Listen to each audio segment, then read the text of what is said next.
Saya melihat gestur Pak Jokowi itu, Presiden Republik Indonesia, dengan tangan begini. Seperti Kaisar Ming nih. Ya, begini Pak barang itu. Sementara Pak Prabowo yang presiden tangannya di bawah begini. Oke. Saya mikir, ini apa nggak kebalik nih posisinya? Hebatnya Pak Jokowi sih menurut aku. Jadi Pak Jokowi itu satu orang yang sabar ya. Dan ternyata kesabaran dalam berpolitik tuh jadi penting banget ya. Kedua nggak baperan. Real politician. Kenapa? Dia bisa duduk berdengan lawan politik.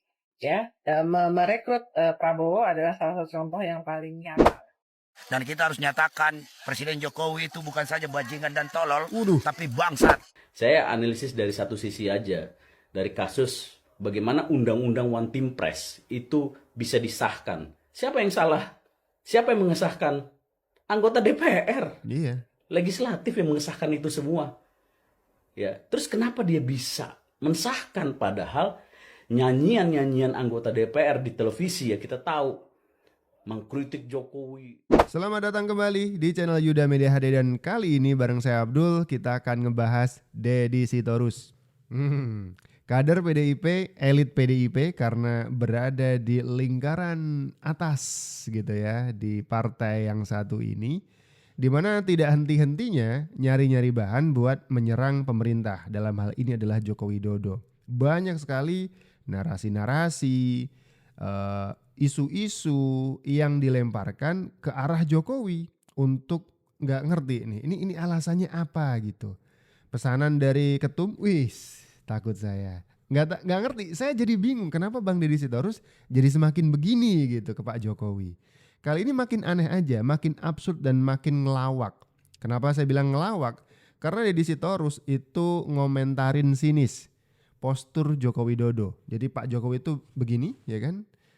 Itu disebut Deddy Sitorus kayak Kaisar Ming. Apaan nih? Kehabisan bahan nyinyir atau gimana Bang? Kemarin saya melihat sekelebat satu gambar yang sangat membuat saya terkejut. Sampai saya terpelongo. Gambar apa itu? Gambar ketika Pak Prabowo ditanyain tentang keberlanjutan IKN. Saya melihat gestur Pak Jokowi itu, Presiden Republik Indonesia, dengan tangan begini. Seperti Kaisar Ming nih. Ya, begini Pak barang itu. Sementara Pak Prabowo yang presiden tangannya di bawah begini. Oke. Saya mikir, ini apa nggak kebalik nih posisinya?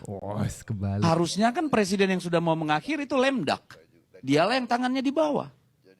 Sementara presiden yang terpilih itu gagah karena akan memerintah. Dunia ini udah kebalik-balik saya bilang. Udah nggak jelas di negara ini. Kacau gitu Pak Deddy ya. Yang menurut saya nggak jelas tuh komentar Bapak sih. Itu urusan tangan aja Bapak permasalahin. Bapak soalin gitu. Katanya Jokowi itu harusnya lemdak alias bebek lumpuh alias powernya mau hilang 2 bulan lagi karena masa jabatannya habis. Kenapa jadi Bapak yang ngatur-ngatur? Itu presiden kali Pak. Kemudian menyebut gestur dari coba kita cek nih. Mana tadi? Nih. Gestur dari Pak Jokowi katanya kayak Kaisar Ming. Malah Pak Prabowo yang tangan. Itu urusan tangan, Pak. Tuh kan makin gak jelas aja nih Pak Deddy Sitorus ya kan. Katanya kayak Kaisar Ming. Ya elah jadi makin gak jelas. Coba kita baca beberapa komentar netizen. Kali aja bisa ngasih kita pencerahan ya. Narto Satrio, nggak kayak Kaisar Ming lah, itu gestur yang wajar gitu. Saya ngeliat juga gitu sih, wajar aja gitu.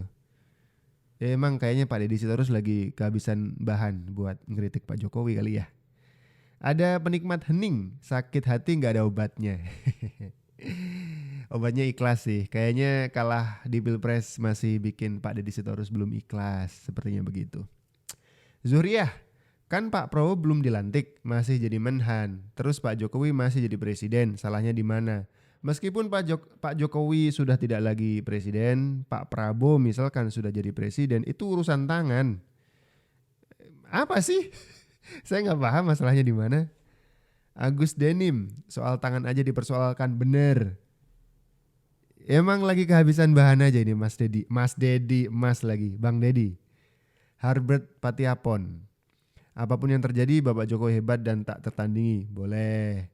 Ada Uju Olix, kasihan Deddy Sitorus. Kasihan bang, kehabisan bahan gitu. Aduh, kasihan bener. Padahal nih, Bang Deddy Sitorus ini lagi ngomongnya itu di forum yang resmi gitu. Di sebuah diskusi politik di televisi nasional. Tapi argumennya tuh receh banget ya. Masa ngomentarin postur Pak Jokowi kayak Kaisar Ming. Aduh. Coba Bang Deddy Sitorus komentarin gestur yang ini bang. Ada foto yang menarik pada persidangan di DPR kali ini. Foto itu antara Presiden Jokowi dan Ketua DPR Ibu Puan Maharani. Ini kalau kita melihat foto ini, kalau bahasanya Marcel, respek abangku, kira-kira begitu.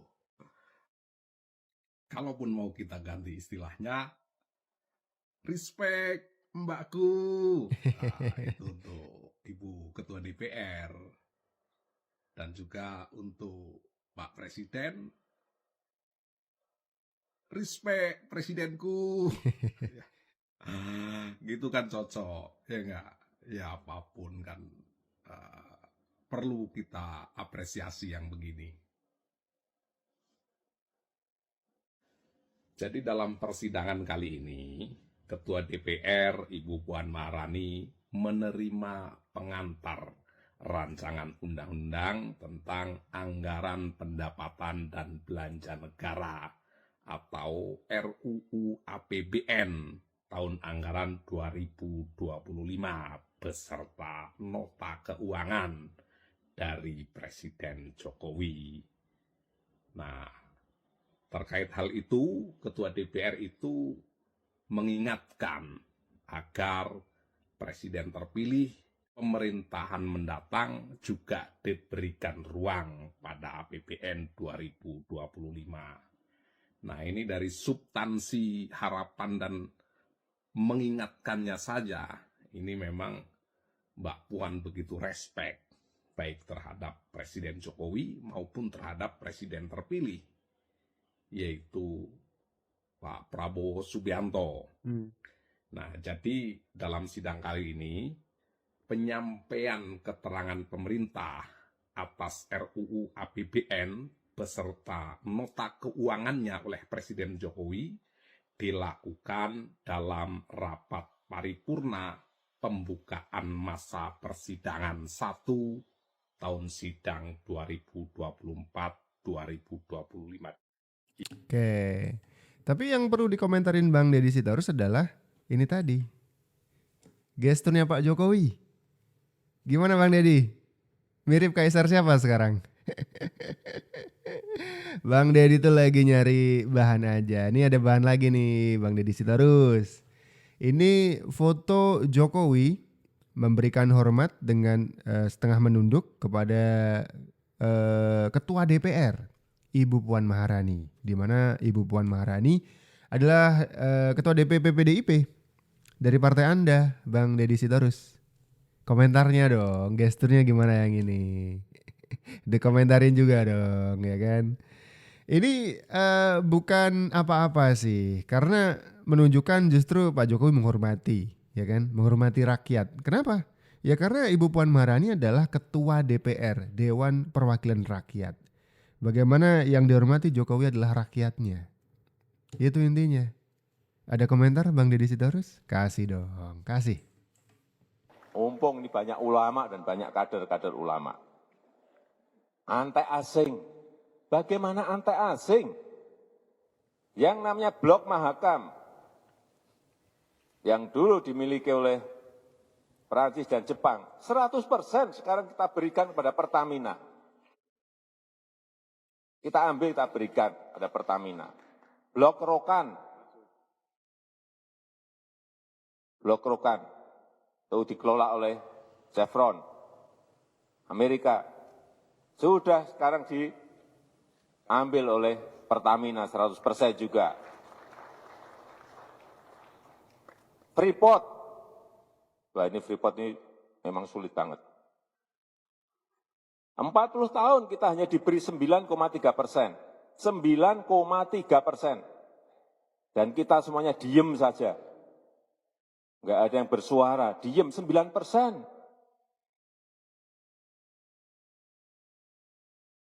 Saya negosiasi, menteri-menteri, saya negosiasi 3,5 tahun. Alot sekali. Jangan dipikir negosiasi seperti itu mudah, sangat alot sekali. Untuk minta saya sampaikan, jangan mundur minta mayoritas 51%. Saya sudah sampaikan, jangan mundur. Ditawar 30%, enggak 51%, mayoritas. Sudah tanda tangan yang namanya head of agreement, kesepakatan. Kok malah suaranya kok jelek semua, saya nggak ngerti gimana kita ini sebetulnya. Bukannya orang-orang itu terima kasih karena Jokowi itu mengembalikan aset negara yang dikuasai asing, malah difitnah macam-macam katanya antek asing. Atau kalau Bang Deddy Sitorus ngeritiknya kayak Kaisar Ming katanya. Tapi kalau kayak gini gimana Bang Deddy Sitorus? Pak Jokowi itu punya peran mengembalikan Blok Mahakam, Blok Rokan, dan juga sekarang sudah berhasil merebut, tanda kutip ya, merebut saham mayoritas Freeport, ya kan? Itu dulu tuh dijual ibaratnya tanda kutip juga nih, dijual ke asing. Dan sekarang Pak Jokowi itu sedikit demi sedikit mengusahakan untuk bisa kembali lagi. Kalau yang kayak gini mirip Kaisar siapa Bang Deddy Sitorus? Mirip Kaisar siapa? Hebatnya Pak Jokowi sih menurut aku. Jadi Pak Jokowi itu satu orang yang sabar ya. Dan ternyata kesabaran dalam berpolitik tuh jadi penting banget ya. Kedua nggak baperan. Real politician. Kenapa? Dia bisa duduk berdengan lawan politik. Ya, merekrut Prabowo adalah salah satu contoh yang paling nyata. Jadi kita semua bisa nonton ketika pidato Bu Mega 2 jam ya di awal tahun, terus 12 partai atau segala macam. Iya itu. Pak dan Pak Jokowi itu sabar untuk ngikutin itu pidato, dan ketika diberikan kesempatan untuk pidato, Pak Jokowi biasanya cuma ngomong sebentar aja gitu ya. Dan semua orang marah gitu ya. Marahnya waktu itu ke Bu Mega lah.